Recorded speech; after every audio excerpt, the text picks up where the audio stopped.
청취자 여러분, 안녕하세요. 더 딥다이브입니다. 오늘은 여러분이 보내주신 아주 흥미로운 자료 묶음, 바로 노동위원회 판정서 여러 건을 좀 자세히 들여다보려고 합니다. 네, 안녕하세요. 해고, 징계, 전보, 대기발령, 뭐 이런 단어들 뉴스에서 많이 보잖아요. 그렇죠. 이게 실제 우리 주변 일터에서는 어떤 모습일까? 그 생생한 기록 속으로 한번 들어가 보겠습니다. 사용자와 근로자, 이 복잡한 관계가 법으로는 어떻게 풀리는지 그 핵심을 같이 파헤쳐 보시죠. 네. 이 판정서들이 그냥 단순한 사건 기록이 아니에요. 이게 법과 원칙이 실제 현장에서 어떨 땐 정말 미묘한 부분까지 어떻게 적용되는지 보여주는 거거든요. 아, 스냅샷 같은 거군요. 그렇죠. 특히 이제 눈여겨보실 부분은 그 정당한 이유라는 게 도대체 뭐냐? 또 잘못했을 때 그 징계 수위, 그거는 어떤 기준으로 정하는 거냐? 그리고 어쩔 땐 내용만큼이나 중요한 게 절차인데 그 절차는 또 어떻게 되는 거냐? 이런 쟁점들을 좀 보시면 훨씬 재미있으실 겁니다. 맞아요. 가끔은 아, 그렇지 하고 고개 끄덕여지는 것도 있는데 또 어떨 때는 이렇게 판단한다고 싶은 좀 의외의 결과도 있더라고요. 네, 분명히 있습니다. 자, 그럼 바로 첫 번째 질문 던져볼게요. 회사에서 일 안 주고 그냥 집에서 기다려라 하는 명령, 이른바 대기발령. 이거 사실상 벌 주는 거 아닌가요? 징계로 봐야 할 것 같은데. 아, 그거 정말 많이들 궁금해하시는 부분인데요. 이게 법적으로는 좀 다르게 봅니다. 대기발령은 기본적으로 사용자의 인사권, 그러니까 경영상 필요에 따라서 인력을 이렇게 저렇게 배치하고 조종하는 권한의 일부로 봐요. 아, 징계랑은 성격이 다르다. 네, 일단은요. 물론 이걸 악용해서 특정 직원을 괴롭힌다거나 불이익 주려는 그런 명백한 징계 목적이 드러나면 그건 문제가 되죠. 근데 그게 아니라면 일단 인사권으로 보는 편입니다. 그렇군요. 그럼 그 55 클럽 사례 좀 더 자세히 볼까요? 거기가 경영난 때문에 영업팀 업무를 외주화했잖아요. 네, 맞습니다. 그러면서 남은 직원 2명한테 자택 대기 발령 내리고 월급도 70%만 줬어요. 이분들이 또 노조 간부이기도 했고요. 네. 그래서 이게 부당 징계다, 또 부당 노동 행위다 이렇게 주장을 했는데 결과는 사용자 손을 들어줬다고요? 네. 노동위원회에서는 그 사용자의 조치가 정당하다고 봤습니다. 여기서 핵심은 그 회사가 실제로 한 6년간 적자가 계속 쌓이는 그런 심각한 경영난을 겪고 있었다는 점. 6년이나요? 네. 그래서 이 영업팀 업무 외주화가 경영 합리화를 위해서 좀 불가피한 선택이었다. 이렇게 본 거죠. 그리고 대기발령 하기 전에 노조하고 협의하려고 노력했던 정황도 있었고요. 아, 협의 노력도 있었군요. 네. 그러니까 단순히 월급이 좀 줄었다. 아니면 승진이 좀 늦어질지 모른다. 이런 어떤 우려만으로는 이 경영상 필요에 따른 대기발령 자체를 부당하다고 보기는 어렵다. 이렇게 판단한 겁니다. 그럼 그 월급 70% 준 건 어떻게 본 거예요? 징계성 감봉은 아니고요. 아, 그 70%는 징벌적인 의미가 아니고요. 근로기준법 보면 경영상 이유로 휴업할 경우에 지급해야 하는 휴업 수당 기준이 있거든요. 평균 임금의 70%. 그걸 지급한 걸로 본 거죠. 그리고 노조 활동을 이유로 불이익을 줬다거나 아니면 노조의 집에 개입하려는 의도 그런 것도 딱히 입증되지 않았다고 봤고요. 아하. 그러니까 대기발령이 근로자 입장에서는 당연히 힘들 수 있지만 회사의 어떤 경영상 필요성이 명확하고 또 절차적인 노력도 했다면 이건 인사권 범위 내로 인정될 수도 있다. 이런 거군요. 네, 그렇습니다. 원칙적으로는요. 하지만 모든 인사명령이 다 그런 건 아니겠죠. 그 55 주식회사 사례는 완전 반대였잖아요. 맞아요. 직원을 다른 지점으로 보낸 전보 발령이 부당하다고 인정됐어요. 회사는 그 직원이 근무 분위기 해치고 실적도 나쁜 1순위 대상자다 이렇게 주장했는데 왜 이건 안 받아들여졌을까요? 여기서 이제 중요한 차이가 딱 드러나는 거죠. 바로 객관적인 근거가 있느냐 없느냐. 아, 근거요? 네. 사용자는 근무 태도가 안 좋다, 실적이 부진하다 이렇게 말은 했는데 그걸 뒷받침할 만한 구체적인 자료가 전혀 없었어요. 예를 들면 공식적인 경고 기록이라든지 아니면 인사고과가 계속 낮았다든지 징계 이력이 있다든지 이런 게 하나도 없었던 거죠. 그냥 말로만. 그렇죠. 그냥 분위기를 저해한다 이런 식의 약간 주관적인 평가만 있었던 거고요. 반면에 그 직원은 이 전보 조치 때문에 기존보다 좀 낮은 평가를 받는 부서로 가게 되고 실제로 그 다음에 역량평가에서 중간 등급, C등급을 받았거든요. 이런 어떤 경력상 불이익이 인정됐고요. 실질적인 불이익이 있었네요. 네, 결국 노동위는 업무상 필요성은 좀 불분명한데 근로자가 입는 생활상 불이익, 여기서는 이제 경력상 불이익까지 포함해서요. 그게 더 크다고 본 겁니다. 근거 없이 그냥 보낸 정보는 부당한 인사권 행사다, 이거죠. 결국 카도라식의 주장이 아니라 진짜 뭐 문서든 기록이든 객관적인 데이터가 있느냐 없느냐 그게 관건이군요. 맞습니다. 그게 굉장히 중요합니다. 자, 그럼 다음 쟁점으로 넘어가 보죠. 잘못한 건 맞는데 그에 대한 처벌 수위, 그러니까 징계 수위가 너무 센 거 아니냐 이런 문제예요. 법적으로는 징계 양정이라고 부른다고 하셨죠. 네, 맞습니다. 징계양정. 쉽게 말하면 징계 수위가 적절했냐, 이걸 따지는 문제입니다. 비위 행위가 있었다고 해서 무조건 해고나 정직 같은 중징계가 다 가능한 건 아니거든요. 그렇죠. 그 백형부위 합자회사, 택시회사 사례가 아주 딱 좋은 예시인데요. 기사님이 휴일에 회사 택시를 개인적인 용도로 무단으로 쓴 거, 이건 분명히 잘못이죠. 네, 잘못이죠. 그런데 정직 30일 처분은 너무 심했다, 이렇게 판단을 했어요. 아니, 회사 차를 마음대로 썼는데 왜 징계가 과하다고 본 걸까요? 뭐 다른 이유가 있었어요? 네, 여러 가지 배경이 좀 고려됐습니다. 첫 번째는 회사가 평소에 그 휴일 차량 운행 승인 관리를 제대로 안 했다는 거예요. 승인 대장 같은 기록도 없고 좀 주먹구구식이었던 거죠. 아, 관리가 허술했군요. 네, 그리고 둘째, 이게 더 중요한데 과거에 다른 기사들이 비슷하게 휴일에 차를 그냥 개인적으로 써도 회사가 사실상 눌감아주거나 별 문제 삼지 않았던 그런 좀 관행 같은 게 있었다는 겁니다. 아, 다른 사람들은 괜찮았는데. 그렇죠.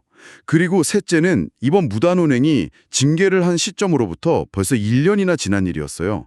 좀 시간이 꽤 흘렀죠. 1년 전일이요? 네. 그리고 마지막으로 같은 날 징계위에 올라갔던 다른 기사가 있었는데 그분은 잘못을 인정했다는 이유로 출근 정지 7일, 훨씬 가벼운 징계를 받았어요. 와, 차이가 크네요. 그렇죠. 이런 점들을 다 종합해 볼 때 이분한테만 정직 30일을 주는 건 사회통념상 너무 과도한 징계다, 이렇게 결론을 내린 거죠. 형평성 문제도 크게 본 겁니다. 와, 그러니까 그 회사의 평소 관리 방식이라던가 다른 직원이랑 비교했을 때 형평성 문제라던가 이런 것까지 다 따져보는 거군요. 징계라는 게 단순히 그 잘못한 행위 하나만 딱 보는 게 아니네요. 네, 절대 그렇지 않습니다. 여러 가지 사정을 종합적으로 고려해야죠. 그럼 반대로 이건 정말 심각하다. 그래서 해고가 맞다. 이렇게 본 사례도 당연히 있겠죠.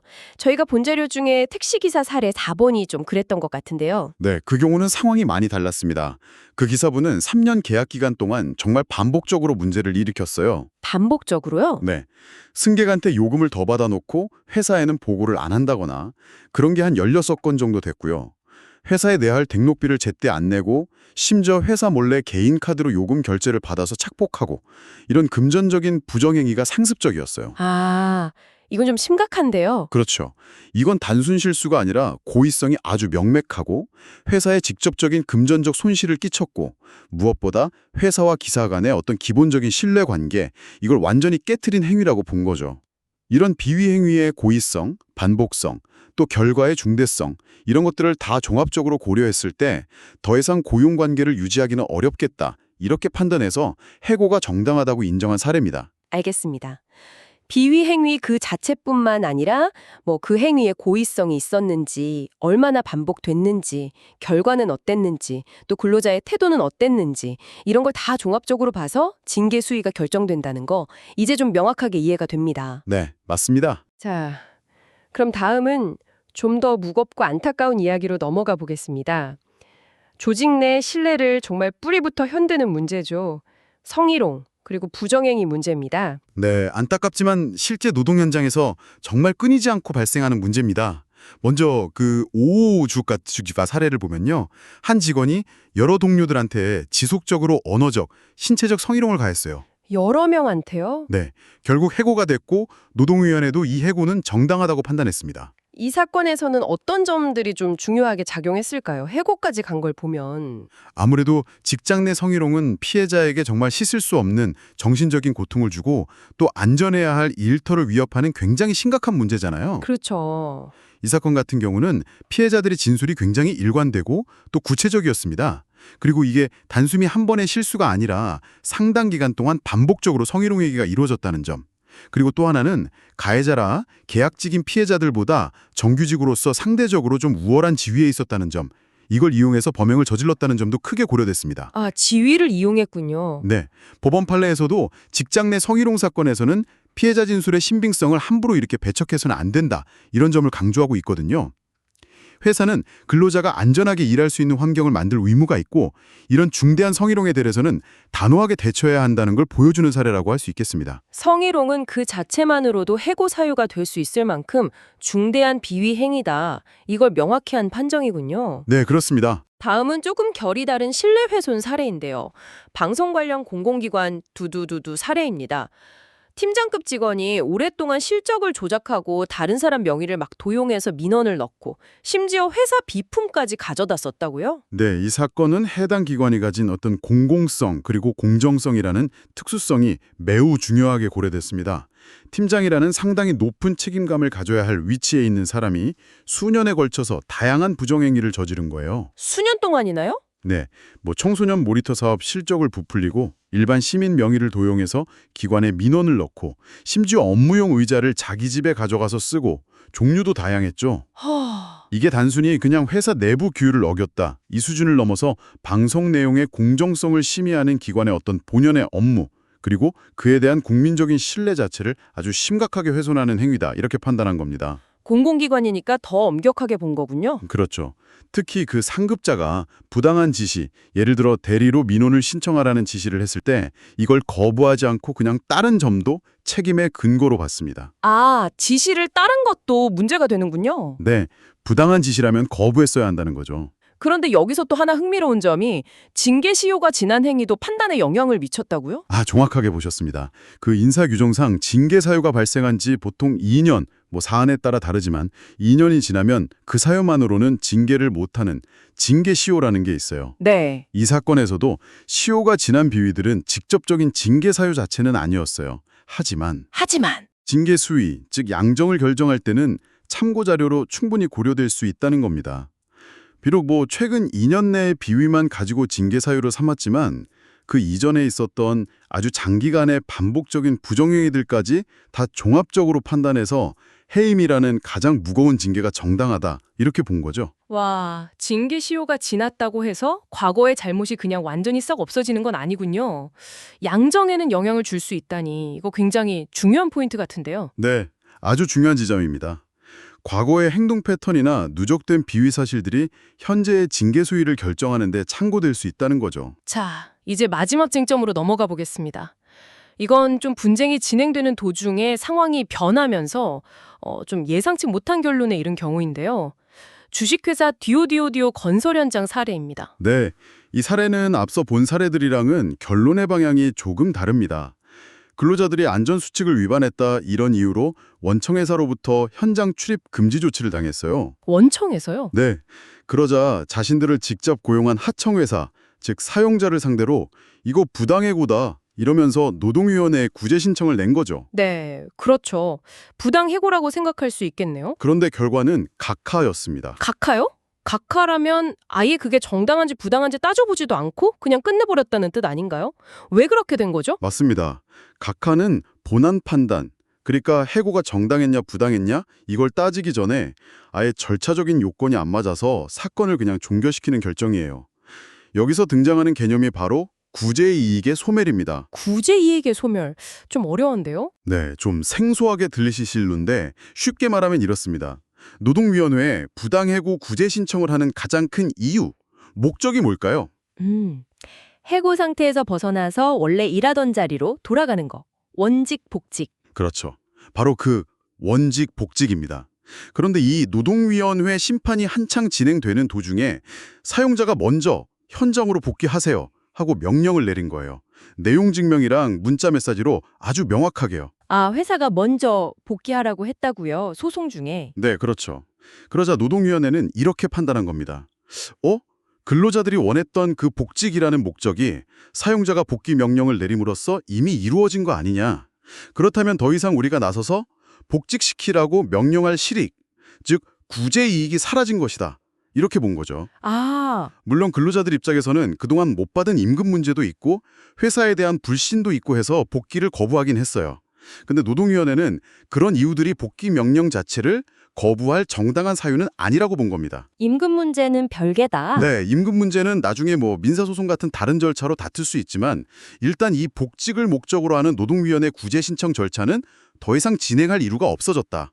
이렇게 본 거죠. 그렇군요. 그러니까 해고가 애초에 정당했는지 아닌지 이걸 따지기도 전에 이미 근로자가 원했던 복직 상태가 회사의 조치로 회복이 되어버렸으니 노동위원회에서는 더 이상 다룰 문제가 아니게 되었다. 이런 논리네요. 와, 법리적으로는 명쾌한데 당사자 입장에서는 좀 허탈할 수도 있겠어요. 네, 충분히 그럴 수 있습니다.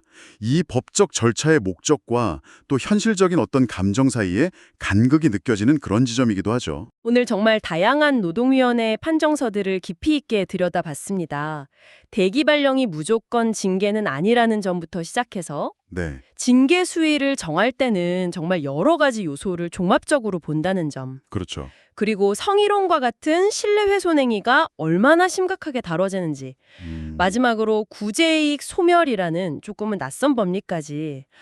복잡하지만 우리 일터와 정말 밀접하게 관련된 중요한 지점들을 짚어둘 수 있었습니다. 네, 맞습니다. 이런 실제 사례들을 통해서 법적인 원칙이 구체적인 현실에 어떻게 적용되는지 이걸 살펴보는 건 굉장히 중요합니다. 각 사건마다 사용자와 근로자가 어떤 주장을 폈고 또 어떤 증거를 냈는지 그리고 노동위원회는 또 어떤 논리로 판단을 내렸는지 그 과정을 이렇게 따라가 보는 것 자체가 사실 큰 공부가 되거든요. 맞아요. 단순히 뭐 법 지식을 아는 걸 넘어서 좀 더 건강하고 합리적인 노사관계를 만들려면 어떤 점들을 우리가 고민해야 하는지 성찰하는 계기가 될 수 있다고 생각합니다. 맞습니다. 오늘 나눈 이야기들이 청취자 여러분 각자의 상황에서 좀 유용하게 활용될 수 있기를 바랍니다. 그런데 문득 이런 생각이 드네요. 이렇게 뭐 법적인 판단까지 가기 전에 현장에서 갈등을 좀 더 원만하게 예방하고 해결할 방법은 없을까 하는 거예요.